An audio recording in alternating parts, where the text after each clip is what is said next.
구역은 만들어가는 고향이라는 주제로 말씀을 전하겠습니다. 우리 잘 아는 노래 있죠? 나의 살던 고향은 곧 까지 하겠습니다. 설명들이 돌아오니까 여러분 벌써 마음은 고향에 가 계실 것입니다. 우리 고향을 생각하면 늘 그리움입니다. 고향은 따뜻한 어머니의 치마폭입니다. 인자하신 아버지의 얼굴입니다. 오순도순 이야기꽃이 피는 사랑방입니다. 고향의 하늘, 고향의 들판, 고향의 냇가, 고향의 뒷동산, 고향에 살던 소꿉친구들이 생각이 나죠. 명절은 그동안 잊고 살았던 고향의 소중함을 생각나게 합니다. 오늘 이 시간 또 고향을 찾아 부모님을 찾아 부모님께 오신 분들도 계신데요. 우리 인간에게는 태고적으로 회귀 본능, 그렇죠? 귀소 본능이 있어서 태어난 곳에 대한 갈망과 또 동경과 그리움, 또 조금 유식한 말로 노스텔지어, 그죠? 그런 마음이 있죠. 누가 가르쳐 주지 않아도 명절이 되면 고향으로 오고 싶은 마음이 생기는 것이죠. 이것은 이게 사실은 종교적인 것이죠. 영적인 것입니다. 우리가 원래 왔던 곳으로 가고자 하는 그런 마음들이 있어요. 문화 인류학자들은 왜 인간들이 자기가 나고 자란 고향을 그리워하는가? 사실은 그 마음이 심리학적으로 보면요, 원래 본질적으로 영구적으로 또 영원히 내가 거해야 되고 살아야 할 곳에 대한 그 갈망하는 마음이 인간적인 어떤 고향에 대한 마음으로 투사되어서 나타난다고 합니다. 고향을 찾는 것은 결국은 우리의 진짜 본향인 하나님을 향한 갈망이 인간적인 고향에 대한 그리움으로 투사되어 나타났다는 것이죠. 고향에 가면 나를 반겨주는 이가 있죠. 그래서 가고 싶은 것이죠. 금이 한양을 안 해도 또 내 이름을 알아주고 나를 알아주는, 내 얼굴 알아주는 이가 있기 때문에 가는데, 요즘 또 고향에 가면 그렇지 않아요, 그죠? 다 돌아가시고 좀 씁쓸함이 많이 있는 것이죠. 이게 인간적인 고향의 한계라는 것이죠. 우리 인간은 고향을 벗어날 수가 없어요. 뭐 정치를 해도, 뭐 관료를 뽑아도 어디 호남 출신이다, 영남 출신이다, 어디 출신이다, 지금까지 많이 붙잡고 있는데요. 근데 예수님도 사실은 33년간의 삶을 살았지만 30년 동안 갈릴리 나사렛에서 몫으로 살지 않았습니까? 그분이 공생의 사역을 감당할 때 늘 따라다녔던 꼬리표가 뭐냐면은, 저 사람 메시아가 아니야. 갈릴리 나사렛에서 무슨 선한 것에서 나겠어? 아유, 저 가난한 동네에서 난 사람이다. 계속 이야기하는 것이죠. 예수님도 이 인간적인 고향을 벗어날 수가 없었어요.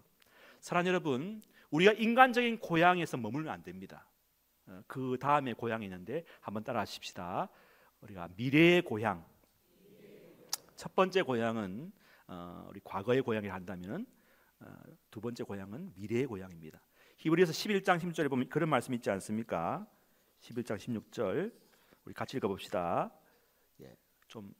시작. 그들이 이제는 더 나은 본향을 사모하니 곧 하늘에 있는 것이라. 그죠? 우리 찬송가 있지 않습니까? 사모하며 기다리니 내가 그리던 주를 배울 때 나의 기쁨 넘치리라. 열린 알겠습니다. 여기까지 하겠습니다. 미래에 사모하는 고향이 다 있다는 것이죠. 여러분, 세상에서 가장 불쌍한 사람은요, 돌아갈 집이 없는 사람들이에요. 그런데 감사하게도 우리 모두는 돌아가야 할 영원한 미래의 고향이 있는 줄 믿습니다. 과거에 이 땅의 고향이 있지만 진짜 고향은 저 하늘에 있다는 것입니다. 한 세기에 가장 커다란 발자취를 남겼던 실존주의 철학자 샤르트르라는 사람을 아실 것입니다. 이 사람이 그렇게 훌륭한 업적을 많이 남기고 죽음으로부터의 자유라는 글을 써서 많은 사람을 감동시켰지만, 본인이 정말 죽게 될 때, 아파서 입원하게 될 때는요, 죽기 싫다는 거예요. 막 소리 지르면서 그렇게 발버둥치다가 1980년 4월 16일 날 입원한 지 한 달 만에 몹시 괴로워하다가 병원에서 세상을 떠났다고 합니다. 그의 죽음을 바라보면서 안타까워했던 독자 중에 한 사람이 이런 글을 신문에 투고했다고 합니다. 샤르트르, 그는 아마도 비그리스도인이었는지 모릅니다. 그의 말로가 그렇게도 비참했던 이유는 그에게 돌아갈 고향이 없었기 때문입니다 라고 했답니다. 여러분, 마지막이 중요한 거예요. 우리가 마지막에 돌아갈 고향이 있어요. 우리에게 천국의 확신이 있어야 될 줄로 믿습니다. 반면에 독일 고백교회의 신학자였던 디트리 본헤퍼라는 목사님은 세계대전 중에 독일의 수용소에서 나치에게 환거하다가 이제 죽음을 맞이하게 되었습니다. 언제 죽을지 모르는데 어느 순간 자기 이름을 부르면서 문을 두드리니까 내가 죽을 때가 되었구나 하면서 직감적으로 일어나서 이제 감방에 있던 자기 동지들에게 이렇게 마지막 인사를 했다고 하지요. 동지 여러분, 이제 나에게는 죽음이 왔습니다. 그러나 기억하십시오. 이것은 마지막이 아니고 시작입니다. 주님께서 나를 위하여 예비하신 아버지의 집에서 만날 때까지 여러분 안녕히 잘 계시기 바랍니다. 이렇게 마지막을 하고 감방을 나섰다고 하는데 그의 얼굴에 놀라운 평안과 기쁨이 있었다고 합니다. 여러분, 디트리 본헤퍼 목사님에게는 돌아갈 집이 있었다는 사실입니다. 여러분, 이것을 기억한다면 이 땅에서 우리가 좀 수고하고 노력할 때 그 수고를 알아주지 않고 인정해주지 않아도 우리는 슬퍼할 필요가 없어요. 우리 돌아가서 우리가 영원히 맞이할 주님께서 나를 기다리고 계신 줄로 믿으시기 바랍니다.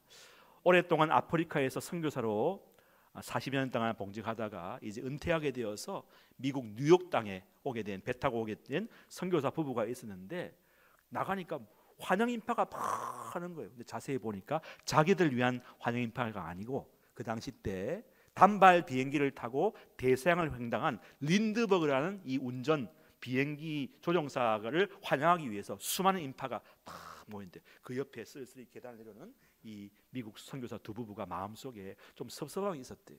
그래서 그냥 생각으로 하나님, 아이고 오지에서 이렇게 오랫동안 이렇게 선교하다가 왔는데 그래도 조금 환영받아야 되는데 저 비행기 타고 뭐 한번 왔다 갔다 해서 환영받는데 좀 마음이 씁쓸합니다 할 때 마음속에 성령 하나님께서 이런 음성을 주셨습니다. 그 부부에게 충성된 종아, 너무 속상해하지 말아라. 너희들이 돌아갈 고향에 돌아올 때는 이 린드버그의 환영보다는 비교할 수 없는 대환영을 하게 될 것이다. 그때 천군 천사가 나팔을 불고 천국에 온 너희를 마중 나갈 것이고 내가 손수 직접 너희들 손을 잡고 환영할 것이다. 그러니까 좀 섭섭함을 참고 견뎌라. 이 말을 듣고 위로를 받았다고 합니다. 우리 모두에게는 돌아갈 본향이 있다는 것을 꼭 기억하시기를 바랍니다. 세 번째는 우리에게는 오늘 주제인 만들어가는 고향이 있다는 것입니다. 따라서 만들어가는 고향이 있다. 우리를 통해서 하나님께서 만들어가라고 말씀하십니다. 잃어버린 신낙원, 낙원을 잃어버린, 에덴을 잃어버린 자들에게 하나님이 우리에게 교회 안에서 구역을 통해서 고향을 만들어가라고 말씀합니다. 여러분, 사람이 서로 살다가 정이 들면 그게 고향이 되는 것이죠. 한번 손 한번 들어보세요. 이 대구가 진짜 본토박이신 분 손 들어보세요. 손 내리시고. 아니신 분들이 더 많죠, 그죠? 근데 여기 살다 보니까 대구가 고향이 아니겠습니까, 그죠? 이웃 사촌이라는 말이 있듯이 태어난 고향이 다르더라도 이웃끼리, 우리 구역 식구들끼리, 믿음의 성도들끼리 정들고 친해지면 바로 그것이 고향이 되는 것입니다. 참 고향은 아니라도 이 안에서 이제 참 고향을 만들어가는 것이죠. 하나님께서 이 구역 안에서 우리로 참 고향을 일궈가라고 우리 구역 안에서 만나게 한 줄로 믿습니다. 오늘 본문 21절 하기 전에 19절 말씀 우리 읽어봅시다. 19절 말씀, 에베소 2장 19절 시작. 그러므로 이제부터 너희는 외인도 아니요 나그네도 아니요 오직 성도들과 동일한 시민이요 하나님의 권속이라 했습니다. 아멘. 여기 보니까 너희들은 이제 외인도 아니고 나그네도 아니다는 것이죠. 원래는 우리가 이제 만나기 전에는 다 따로따로 살았지만 이제는 성도들과 동일한 시민이요 하나님의 권속이다. 이 권속이란 말 참 잘 안 쓰는 말인데 가족이다 뜻입니다. 우리는 하나다는 뜻이죠. 우리는 권속입니다. 하나님께서 우리의 친아버지가 되시고 그 아버지 안에 우리가 하나다. 특별히 그리스도의 피로 죄 씻음 받고 거룩함에 입어서 우리는 하나다. 예수님의 피공로로 우리가 다 용서함 받았기 때문에 더 이상 우리 안에는 속임도 없고 거짓도 없고 다툼도 없어야 되죠. 그리스도의 피로. 전에 말씀드린 예수님의 피를 생각해야 모든 것이 다 떠나가고 물러가는 것이죠. 피를 잊어버리면, 그분의 공로를 잊어버리면 계속 우리의 욕심이 나와 다툼이 생기지 않습니까? 우리의 구역은 하나님의 가족인 줄로 믿습니다. 예. 우리가 배웠듯이 야고보서 1장 18절 말씀 보니까 그 첫 열매, 그죠? 첫 열매를 이루기 위해서 자기의 뜻을 따라 하나님의 말씀을 낳으셨다지 않습니까? 여러분, 말씀의 속성은 뭐냐? 구역을 만드신 하나님의 말씀의 속성은 말씀은 썩지 않아요. 변하지 않는 것입니다. 우리 구역 식구들 어떤 조금 이렇게 있어도 마음 변하지 말고, 섭섭해하지 말고, 여러분, 말씀으로 지원받았기 때문에 우리는 변하지 않아야 돼요. 썩지 않아야 돼요. 그죠? 조건, 환경 따라서 우리 변하면 안 된다는 것입니다. 그죠? 우리 그게 말씀의 속성 아니겠습니까? 게다가 우리 요한복음 1장 12절 13절 말씀 보면 영접하는 자 곧 그 이름을 믿는 자들에게는 하나님의 자녀가 되는 권세를 주셨으니 이는 혈통으로 육주나 사람의 뜻으로 나지 아니하고 오직 하나님께로부터 난 자라는 거죠. 여러분, 우리가 구역된 것은, 구역으로 묶여진 것은 인간의 뜻이 아니에요. 하나님의 뜻 가운데 하나님께로부터 난 자인 줄로 믿습니다. 예, 이건 변개할 수 없는 사실이에요. 하나님이 하셨기 때문에 절대로 나눌 수 없고 처리할 수 없는 언약의 약속인 줄로 믿습니다. 하나님 주신 약속을 우리 어기면 안 된다는 것입니다. 자, 그리고 21절 말씀을 읽어봅시다. 21절 시작. 그의 안에서 건물마다 서로 연결하여 주 안에서 성전이 되어가고 했습니다. 연결되는 거예요. 서로 연결하여 했어요. 우리의 약점이 뭐냐? 우리의 부족한 점이 잘 연결이 안 돼요. 화합이 잘 안 된다는 것이죠. 여러분, 이 말은 굉장히 중요한 말입니다. 구역이 서로 연결되면요, 이 사회도 밝아집니다. 변화가 된다는 것이죠. 서울 사는 아들을 보러 명절 때에 아버지가 올라왔어요. 오니까 아들이 이렇게 말해요. 아버지, 고민이 하나 있어요. 옆에 텃밭이, 저희 밭이 있는데 여기 비워두니까 사람들이 쓰레기를 다 버리니까 막 방송해도 안 돼. 너무 냄새나고 힘들어요. 그래. 철물점 가서 호미 좀 사왔나? 호미 사왔어요. 호미 알죠? 땅을 이제 쓰레기 치우고 막 갈았어요. 그래서 가서 또 종묘 씨앗장 가서 이제 상추씨와 고추씨를 심었어요. 심으니까 이제 싹이 납니다. 한 달 지나니까 이제 올라와요. 아버지가 그래, 그러면 편말하고 펜을 가져온나 이거. 상추, 고추 마음대로 다 가져가세요. 여러분의 것입니다. 다 하니까 그 다음부터 쓰레기 버릴까요? 안 버릴까요? 안 버리는 거예요. 오른쪽도 다 따먹는 거예요. 그러면서 동네 분위기가 아주 밝아졌다고 합니다. 여러분, 이것이 서로 연결되어 가는 삶입니다. 여러분 마음 가운데 조금 여유가 있거든. 시간의 여유, 물질의 여유, 또 재능과 은사가 있는 여유가 있으면요, 혼자 가지고 있지 말고 쌓아두지 말고 나눌 때, 구역 안에 서로 섬기고 봉사할 때에 이런 텃밭을 가꾸어서 동네를 아름답게 만들 것처럼 우리의 삶이 서로 연결해서 오늘 말씀처럼 주 안에서 성전이 되어가게 될 줄로 믿습니다. 이것이 현재에서 만들어가는 고향입니다. 만들어가야 돼요. 서로 양보하고 서로 희생하면서 만들어가는 것입니다. 여러분, 빈 땅을 버려두면 반드시 뭐로 채워지게 돼 있어요. 우리가 선한 것으로 연결해서 채우지 않으면 나쁜 것이 들어와요. 우리 언어도 마찬가지입니다. 여러분, 올 한 해 우리 교회 안에서 한 분도 무임승차하지 마시고 나의 재능과 기회를 무엇으로 채워서 연결하는 여러분 되시기를 축복합니다. 구역과 부서, 교회, 학교, 찬양대도 마찬가지입니다. 그냥 옛날처럼 하는 대로 하지 말고 좀 새로운 아이디어와 계획을 세워서 우리가 가진 은사와 우리가 시간과 재능과 물질을 사람들 공동체를 통해서 할 수 있는 대로 교회와 지역과 이웃을 위해서 서로 연결해서 어떤 일을 할 수 있을까 고민하면서 창의적으로 예배하시고 헌신 예배도 드려보시고 함께 봉사하고 나가는 그런 여러분들 되시기를 축복합니다. 22절 말씀 제가 읽어보겠습니다. 22절, 너희도 성령 안에서 하나님이 거하실 처소가 되기 위해서 그리스도 예수 안에서 함께 지어져 가느니라 말씀합니다. 여러분, 여기서 보니까 함께 지어져 간댔습니다. 여러분, 함께 지어져 가려면요 조금 손해봐야 돼요.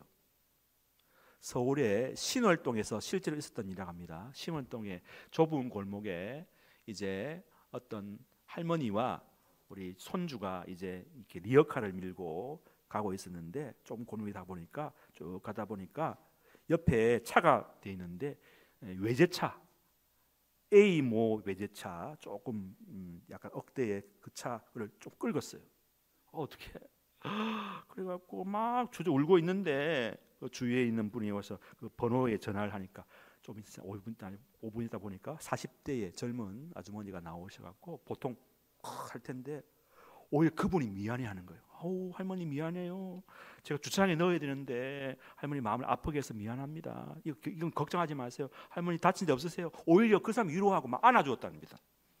이것을 누가 보고 이렇게 알렸더만 그 회사 그 외제차 본사에서 나와서 내가 다 도색해주고 새로 해줄 테니까 걱정하지 말라고 이런 미담이 퍼져나갔다고 합니다. 여러분 이분이 예수를 믿는 사람인지 아닌지 모르겠지만은요, 여러분 나는 그분이 예수 믿었다 생각해요. 그렇죠? 여러분 그 그리스도의 사랑 안에서 서로 용서하고 이해하고 희생하니까 다 기뻐져요. 기뻐해지는 다 기뻐하고 좋은 미담으로 이게 나온다는 것이죠. 여러분 그 새벽에도 한번 이야기했는데 남아프리카의 그 잠비아의 북부 고원지대에 바벤바족이라는 그런 희귀 족속이 있다고 하는데 우리가 보통 이런 족속 보면은 부족을 보면 조금 미개하다 생각하지만요 굉장히 도덕적으로 순수한 부족인데요. 이 부족은 범죄가 거의 없다고 해요. 도대체 어떻게 범죄가 없냐 하니까 이 부족이 죄 짓는 사람을 그 처리하는 방식이 좀 특이하답니다. 이 부족에서는 잘못을 저지른 사람이 있으면요 다 공고를 해갖고 부른답니다. 부르면 마을 사람이 딱 둘러서 갖고 어떻게 할 것 같아요? 그죠? 딱 불러갖고 합니다. 마을 사람은 자기 일을 다 중단하고 이 한 사람을 위해서 딱 모였어요. 뭐 하냐면 큰 소리 외친답니다. 잘못을 지적하는 게 아니고 그 죄인을 둘러서서 오랫동안 같이 있었기 때문에 잘 알아요. 죄를 지적하는 게 아니라 이 사람이 과거에 했던 좋은 일들, 착한 일들을 자꾸 떠올린답니다. 그거를 장점을 자꾸 돋보면서 하나씩 말을 건다고 합니다. 한두 마디가 아니고 어떻게 해요? 진지하게 몇 시간이고 며칠이고 계속 언제까지 칭찬의 말이 바닥이 날 때까지 계속 한답니다. 누가 이것을 이렇게 이야기하더라고요. 칭찬 폭격이다. 계속 이야기하는 거예요. 그러다 보니까 한두 마디를 몰랐는데 계속 들으니까 이 죄인 발몸살 범한 사람이 눈물을 뚝뚝 흘리면서 아이고 내가 이래 부족한데 나를 이렇게 칭찬해 주네 하면서 다시는 죄를 짓지 않고 이웃의 사랑에 보답하는 삶을 살겠다고 눈물로 다짐하게 만든답니다. 그러면은 다 했다 싶으면은 불러서 깨끗하게 목욕시키고 옷도 사주고 축제를 벌인답니다. 이게 하나 문화가 되고 물결이 되니까요 이 마을에는 죄를 지은 사람이 없다는 거예요. 설령 죄를 지어도 사람이 변화된다는 것입니다. 여러분 우리 구역에 가정에 또 특별히 이번 명절 때도 한번 실험해 보시기를 바랍니다. 제가 한다고 해서 바로 가자마자 와 그게 아니고 같이 음식을 나누고 대화하다 좀 무르익어지면 이제 다 하는 거예요.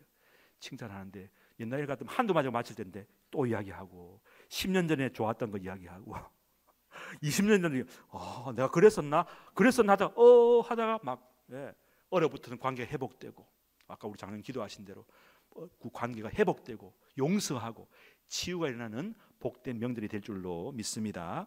성령님이 여러분 대화 가운데 선한 역사로 도와주시고 개입할 줄로 믿습니다. 우리가 이런 서로 만들어가는 고향, 그렇죠? 그리스도 안에서 함께 지어져 감으로 어떤 한두 번 지나가는 어떤 언어 문화가 아니고 칭찬 문화, 칭찬 폭격, 칭찬 세례, 칭찬 홍수, 칭찬 운동이 일어나서 사회를 변화시키는 우리 모두가 되었으면 좋겠습니다.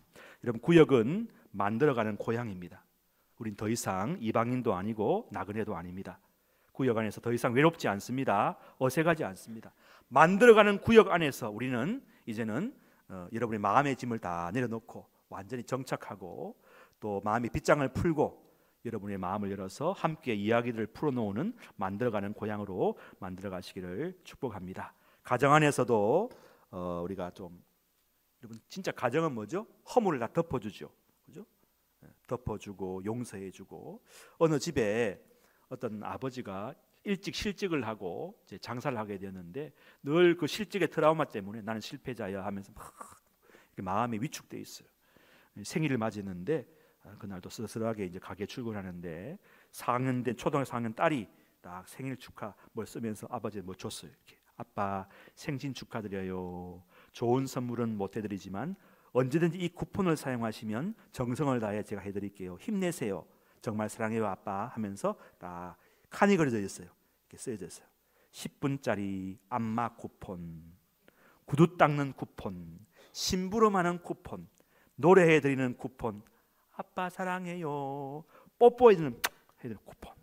밑에 한 줄 더 붙였습니다. 이 쿠폰들은 딱 한 번만 사용할 수 있어요. 하지만 기분 좋으면 2번도 해드릴 수도 있어요. 여러분 집에 딸이 있어야 돼요. 아들은 절대 못해. 징그러서 도망가요. 아빠가 이렇게 나는 직장에 쫓겨났지만 세상의 모든 것을 다 잃어버린 줄 알았지만 이제 보니 나는 이 딸 때문에 내가 부자였다는 사실을 알게 되었다. 그렇게 고백한다면 여러분 이곳이 바로 만들어가는 구역, 우리의 참 고향 또 구역이고 가정인 줄로 믿습니다. 누가복음 15장에도 보면 탕자의 비유가 나오지 않습니까? 죄를 짓고 다 재산을 탕제해버린 아들이 돌아왔을 때 아버지는 과거를 묻지 않고 어떻게 해요? 다 금가락지를 끼우고 새 옷을 입히고 다시 가족으로 받아들이는 곳 아니겠습니까? 이것이 바로 우리가 만들어가는 고향, 구역이 되는 것입니다. 가늠하다 걸린 여인을 향해서도 예수님께서는 어떻게 합니까? 정죄하지 않죠. 너희 중에 죄 없는 자가 돌로 치라 말씀하시면서 예수님 그 여인을 다 덮어주시고 사랑해 주셨습니다. 우리는 주 안에서 성전이 되어가고 있습니다. 우리는 그리스도 안에서 함께 지어져 가고 있습니다. 구역 안에서 우리는 참 고향을 만들어가고 있습니다. 그리스도가 우리의 참 고향입니다. 그리스도의 마음, 그리스도의 희생, 그리스도의 사랑, 그리스도의 인내, 그리스도의 배려, 그리스도의 칭찬, 그리스도의 성품으로 고향을 만들어가는 여러분 되시기를 바랍니다. 내일부터 시작되는 설명절 기간 동안 우리 여러분이 실제적으로 고향을 만들어가 보십시다. 서로 칭찬해주고 세워주고 축복해주고 그렇게 할 때에 그간 얼어붙었던 관계의 벽이 여러분의 모습을 통해서 무너지고 트여지고 회복되는 역사가 일어나게 될 줄로 믿습니다. 구역에서 하나님께서 우리를 만들어가는 고향으로 부르주셨습니다. 서로 연결하여 주 안에 성전이 되어가고 또 서로 우리의 시간과 재능과 물질을 쌓아두지 말고 나누고 서로 연결해서 아름다운 역사를 이루어 갑시다. 우리는 돌아갈 본향이 있는 사람들입니다. 또한 이 땅에서 고향을 만들어가는 사람들입니다. 구역이라는 기회를 은혜를 주셨습니다. 구역을 통해서 아름답게 영혼의 고향을 만들어가는 저와 여러분 되시기를 간절히 축원합니다. 아멘. 기도하십시다. 사랑의 하나님 아버지, 우리를 하나님의 권속, 하나님의 가족 구역으로 불러주셔서 감사합니다. 그리스도의 피로 하나 되게 하셨고 거룩하게 하셨고 말씀으로 우리를 변하지 않고 온전하게 하시고 변하지 않는 가족으로 불러주심을 감사합니다. 우리에게는 원래의 고향, 처음의 고향 에덴이 있었습니다. 하지만 죄로 인해서 우리의 원래의 고향 에덴을 잃어버린 신라곤의 사람들이 되었습니다. 그러나 그리스도께서 십자가의 죽음과 희생으로 몸된 교회를 세워주시고 구역으로 우리를 하나로 묶어주셨습니다. 이 구역 안에서 다시금 우리의 영혼의 참 고향인 에덴을 다시 세워갈 수 있게 하여 주시옵소서. 고향을 만들어가는 구역이 되게 하여 주옵소서. 사랑과 희생으로 물질과 재능과 시간을 드림으로 서로 연결하여 그리스도의 몸 성전을 세워가게 하여 주옵소서. 지역과 이웃을 위해 우리의 시간과 공간을 내놓음으로 이 평리동 대구 지역이 함께 살아가는 좋은 마을이 되게 하여 주옵소서. 설명절을 통해서 영혼의 참 고향인 아버지 하나님 예수 그리스도께로 돌아오고 사랑이 회복되는 따뜻한 시간이 되게 하여 주옵소서. 얼어붙었던 마음의 관계가 회복되게 하시고 풀어지고 녹아지고 용서와 화해로 하나 되는 시간 되게 도와주시고 진정한 천국이 고향이 이루어지는 시간이 되게 하여 주옵소서. 예수님의 이름으로 감사 기도하옵나이다. 아멘.